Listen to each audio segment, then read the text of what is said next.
Welcome back to Turn the Antenna, everyone. Today we are going to be talking about Heated Rivalry, Episode 3.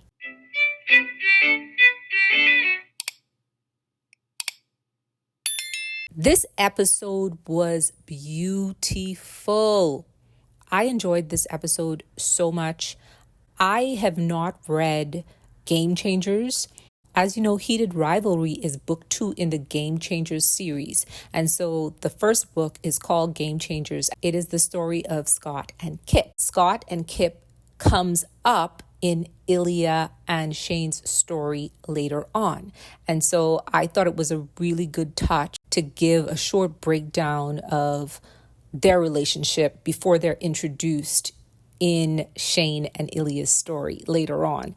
I can't help but compare the two relationships. And on the surface, it seems so different because it's like, well, first of all, let's start from the beginning. How cute is Kip? How sweet is Kip? And one of the things that I love about Scott is how he just lays his heart down right at Kip's feet. There's no holds barred. He's not pretending. He's honest and he speaks from the heart, right? And during the time when he tells Kip how he feels and how he wants him to stay at his place and he likes him so much, I kept on thinking, now why Ilya couldn't be like that? Why Ilya can't be so forthcoming with his feelings? Why Shane can't be so forthcoming with his feelings? But I was wrong in comparing.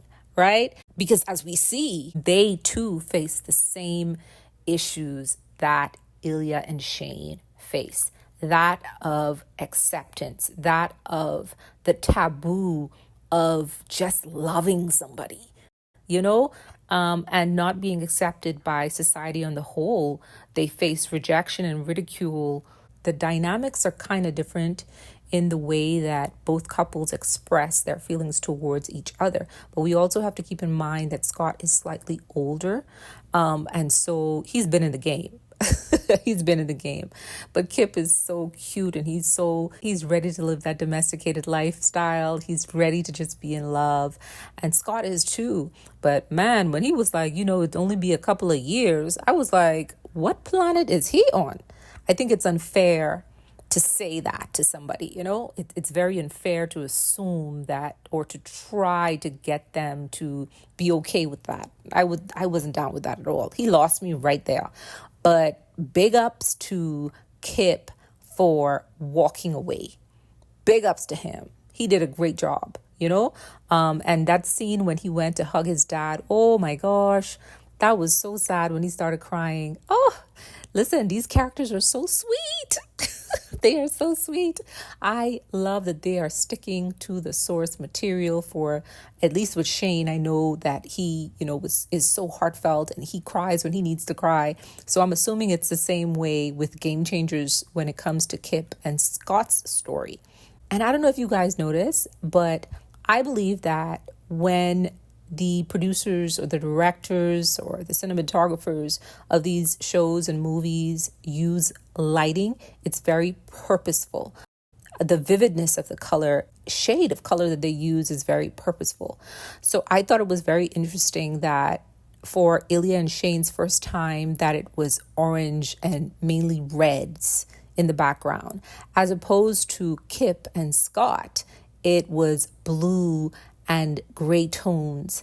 And my interpretation of it was that when you think about Ilya and Shane's relationship, there's so much hesitation in terms of expressing that feeling and expressing the attraction, but once it happens, it's like fire, as opposed to Scott and Kip, that is just as passionate.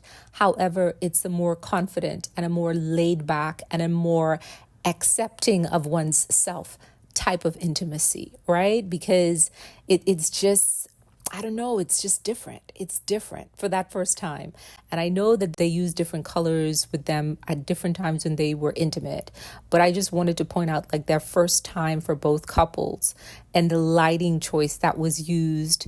To me, it speaks of the way that they approached intimacy for the first time between each other, you know? Such a beautiful thing. This was such a great episode. I loved it. At first, I was like, what? I want to see Ilya and Shane. I don't want to see any new characters. Where is our toxic king, Ilya? Where is he? And our little puppy dog, Shane. That's who I want to see, you know? But I'm so happy that they had these characters on. Their story is important to Shane and Ilya's relationship. And listen, shout out to Elena. That's the type of friend that we all need to have in our corner. She had Kip's back. She was the perfect wingman, and she jumped in to intercept when she needed to. And she wasn't too pushy, but she said what needed to be said to both Kip and to Scott. That's the type of friend we all need to have. So yeah, this episode was really, really good. I loved it. I enjoyed it. And I cannot wait for episode 4. I can't wait. So talk to you guys next time. Bye.